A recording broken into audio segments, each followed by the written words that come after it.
అమరావతిని ప్రపంచ స్థాయిలో తీర్చిదిద్దేందుకు ప్రభుత్వం వడివడిగా అడుగులు వేస్తోంది. నగరం రూపురేఖలపై స్పష్టమైన ప్రణాళికలను రూపొందించింది.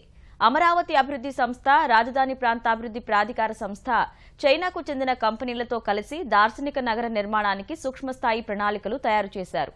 రవాణా, విద్యుత్, మౌలిక సదుపాయాలు సహా కీలకమైన విభాగాల్లో ప్రాథమిక కాన్సెప్ట్ ప్రణాళికలు రూపొందించారు. పర్యావరణ హితమైన హరిత నీలి రాజధానిగా అమరావతి అవతరించనుంది. హరిత ప్రదేశాలను కలిగిన భవనాలు, పై అంతస్తులపై పార్కులు, వర్షపు నీటిని భూగర్భజలంగా మార్చే వ్యవస్థలు, నీటిని ఒడిసిపట్టే భూ ఉపరితల నిర్మాణాలు ప్రత్యేకంగా నిలవనున్నాయి. ఆధునిక నిర్మాణ ఆకృతులు, పురాతన నాగరికతలోని విధానాలతో హరిత నీలి రాజధాని నిర్మాణానికి ప్రభుత్వం కసరత్తు చేస్తోంది. అమరావతిలోని ప్రతి ఇల్లు వర్షపు నీటిని ఒడిసిపట్టేలా, కొండవీటివాగు, పాలవాగుల వరదలను తగ్గించేలా ప్రణాళికలు చేస్తున్నారు. శుభ్రమైన తాగునీరు అందించేందుకు ఆధునిక వ్యవస్థలపై సిఆర్డీఏ దృష్టి సారించింది. ప్రకాశం బ్యారేజీ వద్ద అందుబాటులో ఉన్న 4.94 టీఎంసీల నీరు, వైకుంఠపురం వద్ద నిర్మించనున్న బ్యారేజీ వల్ల మరో 6 టీఎంసీల నీరు రాజధానికి అందుబాటులో ఉండనుంది.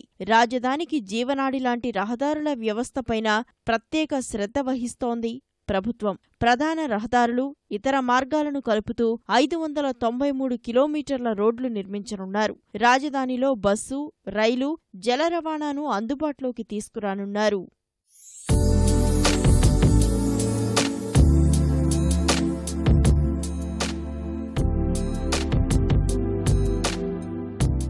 శీతలీకరణ యంత్రాలను శివారు ప్రాంతాల్లో ఉంచి అక్కడ్నుంచి పైప్లైన్ల ద్వారా చల్లటి గాలిని భవనాలకు తరలించేలా ప్రాథమిక ప్రణాళికలో పేర్కొన్నారు. పర్యావరణ అనుకూలమైన ఈ తరహా విధానాలను యూరప్తో పాటు అమెరికాలోని కొన్ని నగరాల్లో అందుబాటులోకి తెచ్చారు. నీరు, విద్యుత్, గ్యాస్ సరఫరా, మురుగునీటి నిర్వహణ, సమాచార వ్యవస్థలను భూగర్భం ద్వారా ఉండేలా ప్రణాళికల్లో పొందుపరిచారు. వీటిని నియంత్రించేందుకు సమగ్ర నియంత్రణా వ్యవస్థను ఏర్పాటు చేస్తారు.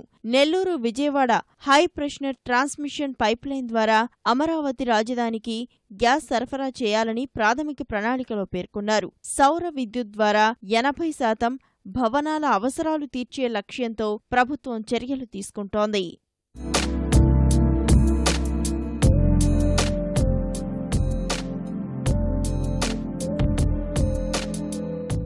రక్షణపరంగా అమరావతి రాజధానికి అత్యంత కట్టుదిట్టమైన భద్రతా ఏర్పాట్లు చేయాలని ప్రభుత్వం కాన్సెప్టు ప్రణాళికలో స్పష్టం చేశారు.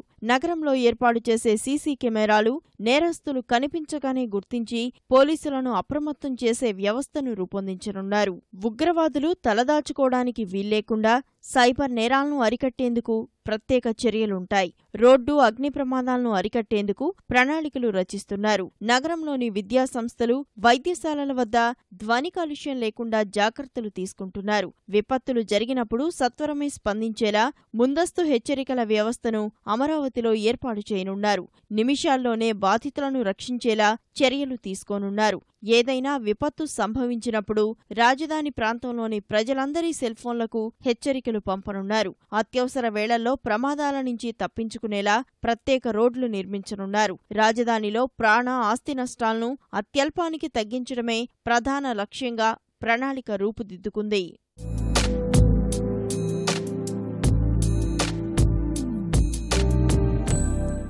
అమరావతి రాజధానిలో ఒక్కో అంశానికి ప్రపంచస్థాయి ప్రమాణాలు కలిగిన ఒక్కో నగరాన్ని ప్రాతిపదికగా తీసుకొని ప్రణాళికలు సిద్ధం చేస్తున్నారు. వ్యర్థాల నిర్వహణలో స్టాక్హోమ్, చైనా, దోహా, లండన్ను, విద్యుత్ సరఫరాలో అమెరికా, బ్రిటన్, జపాన్ను, వరద నియంత్రణలో మలేషియా, క్వీన్స్లాండ్ ప్రాంతాలను, వ్యర్థ జలాల నిర్వహణ, పునర్వినియోగంలో సింగపూర్, బార్సిలోనాను, తాగునీటి సరఫరాలో సింగపూర్, ఆమ్స్టర్డామ్ నగరాలు, ట్రాఫిక్ నిర్వహణలో సింగపూర్, ఆమ్స్టర్డామ్, బెర్లిన్, బార్సిలోనాను ఆదర్శంగా తీసుకోవాలని నిర్ణయించారు.